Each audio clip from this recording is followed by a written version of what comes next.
Hello there, and welcome to Unqualified Opinions. I'm Marko Yurkovich. And I'm Will Barman. And on today's video, we're going to be discussing what exactly is wrong with the Dallas Mavericks. But before we get to that, don't forget to like this video, subscribe to the channel, and leave your own unqualified opinions in the comment section down below.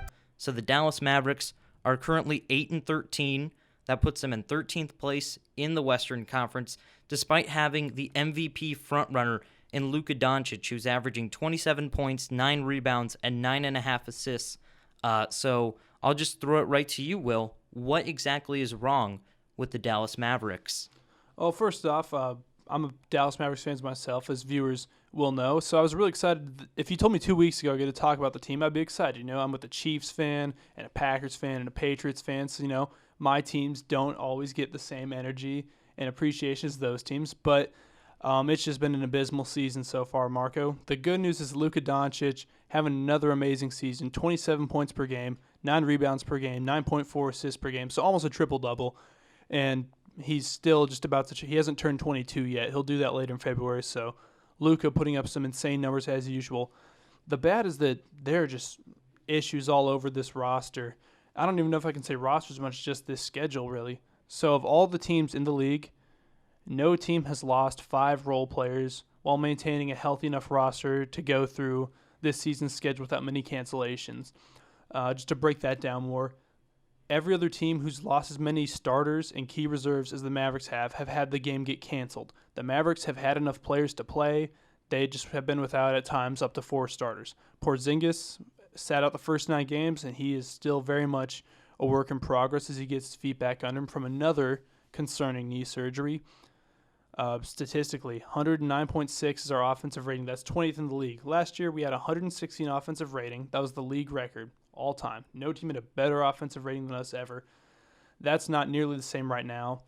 Our 3rd, 4th, 5th, and 6th players in terms of minutes per game are Trey Burke, James Johnson, Jalen Brunson, and Willie Cauley-Stein. They have played some of the most minutes on our team, and that's a okay group of bench players. James Johnson and Jalen Brunson especially have played really well, but these guys have been forced to start big games and haven't exactly answered the way you'd like.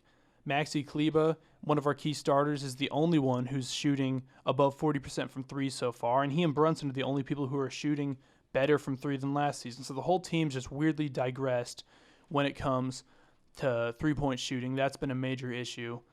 Only James Johnson has played all 21 games, and he's a nifty point forward. He can do some cool stuff, but he's absolutely not a lead scorer who can make up for big absences. I think one of the biggest things is Seth Curry has been missed. I know you and me reacted a lot to that during the draft show when that trade was made. I thought Richardson would give us such an injection on defense to be worth losing his offense, but we've missed Curry from a shooting and scoring standpoint a lot. So those are kind of the main struggles right now, Marko. So obviously you've broken down some of the problems, and a lot of it appears to be easily fixable. Not having 4 guys, not available from COVID, and also maybe packaging a couple of those role players and some future draft capital for maybe a second guy, depending on how good you think Porzingis is, or a third guy. And obviously that'll all come with time. Especially the trade, whether they decide to make that this year or wait that out for another year. But to quickly go back to it, I just want very briefly your assessment of what Dallas's ceiling and floor is for this season, not just in the regular season, but then eventually in the postseason if they make it. I think their ceiling's pretty easy. I think that they still could be a team that advances to the second round of the playoffs. They have the right personnel for it. They have the right star for it. If Porzingis can play like he did in the bubble and at the end of last season, I can very easily see Dallas being a major playoff team again. The floor is somewhat trickier.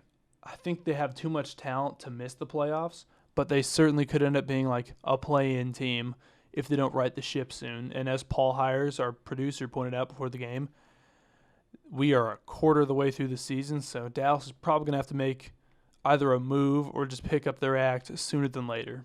Right, I completely agree. So, when you look at it, we're early in the season. They're 4 games off of having a first-round bye in the playoffs, and they're just a handful of games out of the play-in.